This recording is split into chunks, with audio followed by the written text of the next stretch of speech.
Hi, I'm Shalev Umar with your Arizona Lemon Law Advocates. In today's video, what we're going to talk about is what can you get if you have a lemon? Before we get into that, a little bit about my background. I've been handling lemon law cases since all the way back in 2004 with a couple of previous firms. I also ran a firm as a managing partner for 12 years, then went off on my own, started my own firm with an amazing team of attorneys, an amazing team of support staff that can handle many lemon law cases, as many as come in the door. And we're going to use that experience to help our clients. But a common question that we get is, okay, I have a lemon vehicle.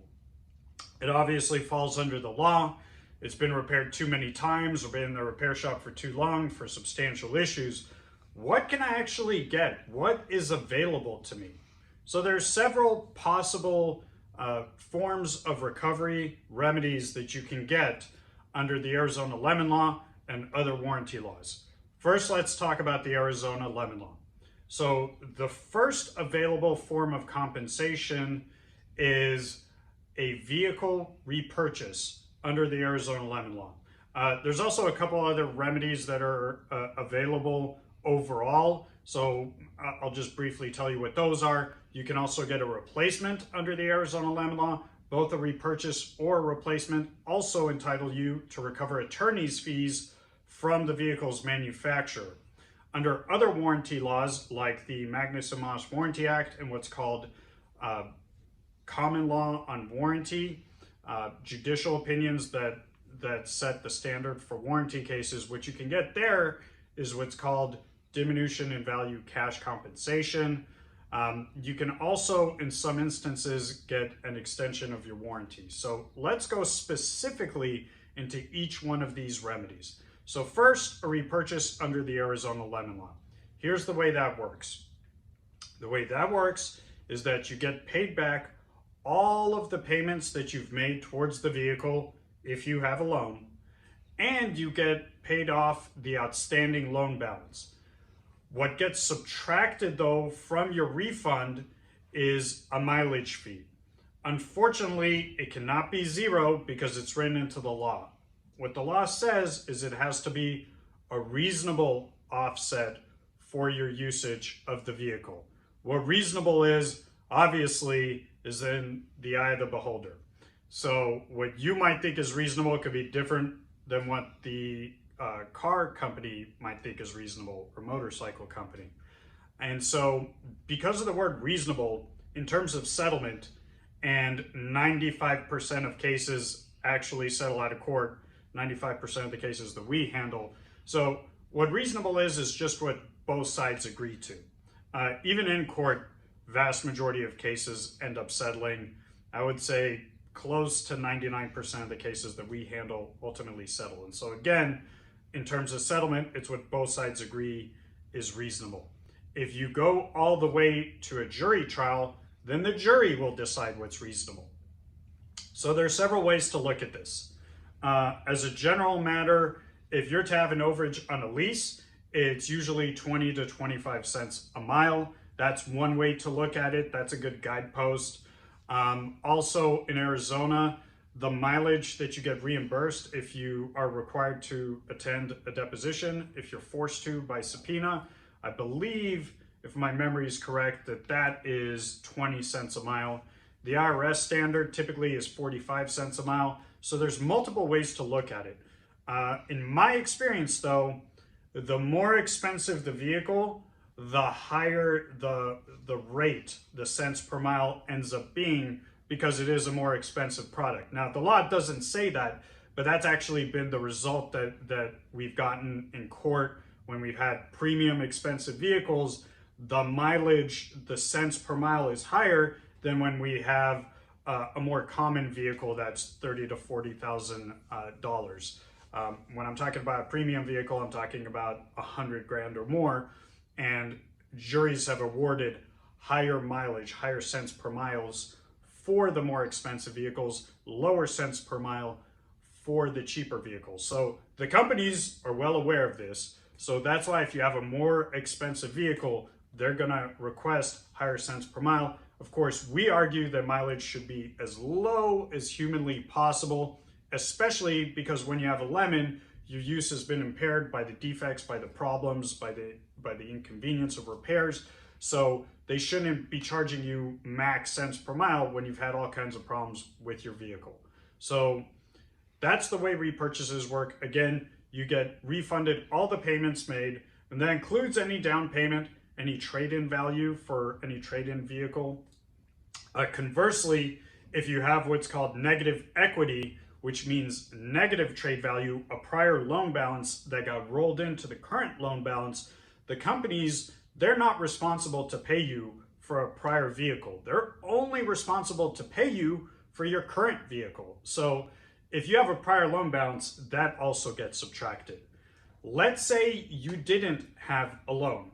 Then what happens is you get the entire purchase price refunded to you. That includes tax, title, license. Also, like I said, any positive trade-in value that you may have had, any down payment that you may have made, any dealer doc fees, all of that gets refunded.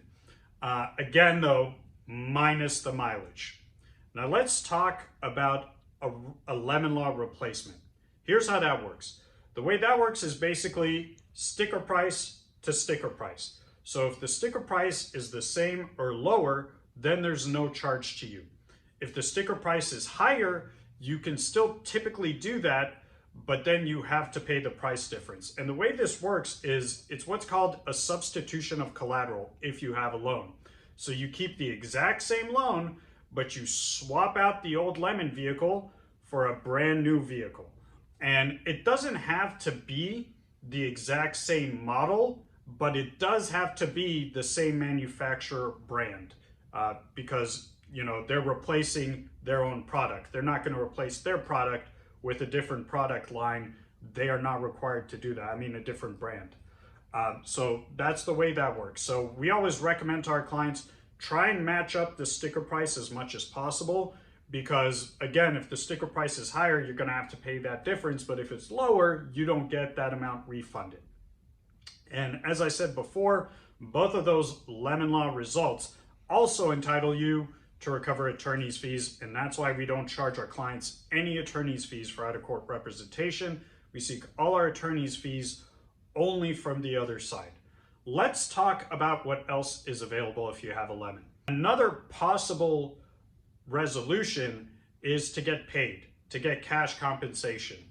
And that can be very attractive if, for example, your vehicle finally appears to be fixed. Or sometimes if you have pretty high mileage, the usage offset, the mileage that you're charged could be really high, and it might actually be a better deal for you to get cash compensation and then trade out of the vehicle on your own if you decide to trade out of it. Or if the vehicle is finally properly fixed, you get to keep your vehicle. Any remaining warranty coverages are still valid. That settlement is confidential. Vehicle does not get tagged to Lemon whatsoever. That only happens if they reacquire the vehicle from you, and then it's the company's responsibility to deal with that. And so cash, again, it can be attractive depending on how much compensation is offered. And what it's called under the law is diminution in value. What that means is you basically didn't get what you paid for, given the defects, given the repair history of the vehicle. If all of that was foreseeable, the vehicle would have cost less. It's basically you bought new, but you got used and run down.